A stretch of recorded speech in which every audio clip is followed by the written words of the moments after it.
Never Bob Dole. I remember. It was 1996, and I was very involved in politics in those days, like I am now. And I was thrilled with the Republican platform. Many diehard pro-lifers worked hard to see that the platform had a true pro-life plank to restore the protection of law to babies. And Bob Dole, who was called a rhino back then, Republican in name only, he shot his mouth off and said, I don't have to do what the platform says. And that was it.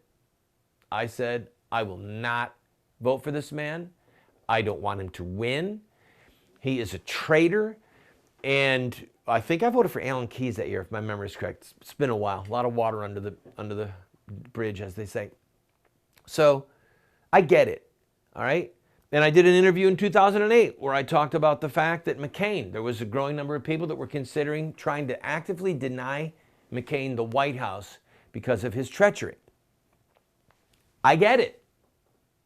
To my never Trump friends, diehard conservatives, diehard pro-lifers, I get it.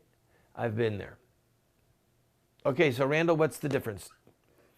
I would like to say that it's because I'm older and wiser. But that may not be true. I am older. I don't know if I'm any wiser. Here's where I'm at. If you are one of those people who just say, I cannot vote for Trump because of things that he has said in the past, I get it. I get it. I'm not with you. And the reason I'm not with you is this. In this general election, there's only going to be either Hillary as the president or Trump as the president. That's it. If anyone comes to you and says, well, it could be X, Y, Z, no, they're delusional, all right? They're delusional. I listened to a nationally syndicated talk show host the other day who had on the Libertarian candidate. Long interview. What a great guy this was. And this is a host who hates Trump, conservative. There's a conservative host who hates Trump and is deliberately setting out to try and deny Trump the White House. He would rather have Hillary than Trump. And I'm sorry.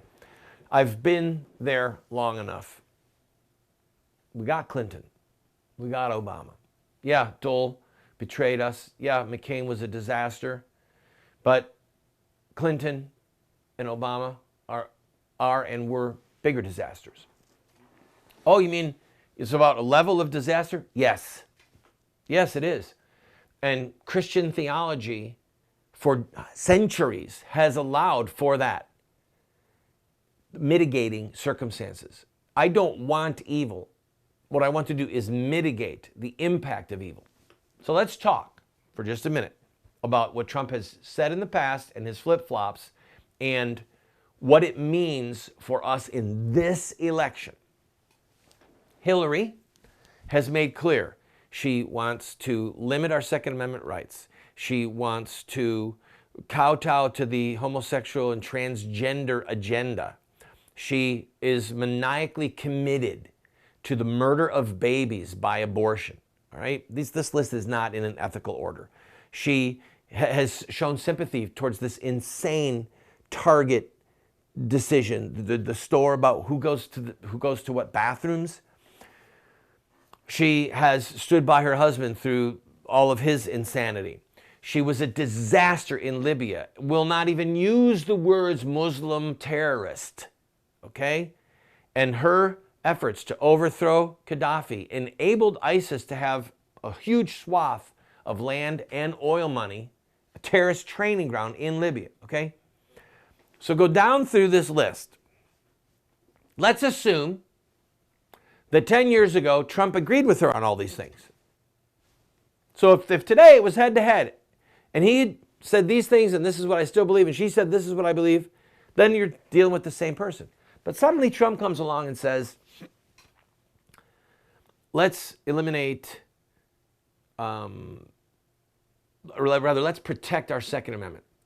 Let's restore the right to life to babies. Let's get marriage back between a man and a woman. Let's have a temporary ban on Muslims. Islam is a threat to us. He goes through and makes this list. Yeah, he's a new convert to all these things. With Hillary, we know exactly what's going to happen. With Trump, I'll grant you that we're taking a gamble, but I'd rather gamble with him, and he's going to get 2 or 3 of them right. And here's why. Listen to me, and I got to take a break, but listen. He's a proud man. Do you really think that Donald Trump is going to get elected saying, I'm going to build a wall and then not build the wall? Do you really think he's going to allow his legacy to be that he swindled and lied his way into the White House and then flip-flopped on everything and did nothing that he promised? Man, there would be such a political insurrection against him, and his name would rot on the ash heap of history. He's not going to let that happen, people. He's not.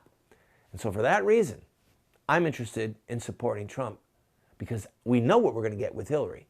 And I'm willing to take the gamble for the sake of the babies, for marriage, for the southern border, for Islam, for trade, for all these things. I'm willing to take the gamble on Trump. Here I stand, and I say no more. Well, I will when I come back from this break.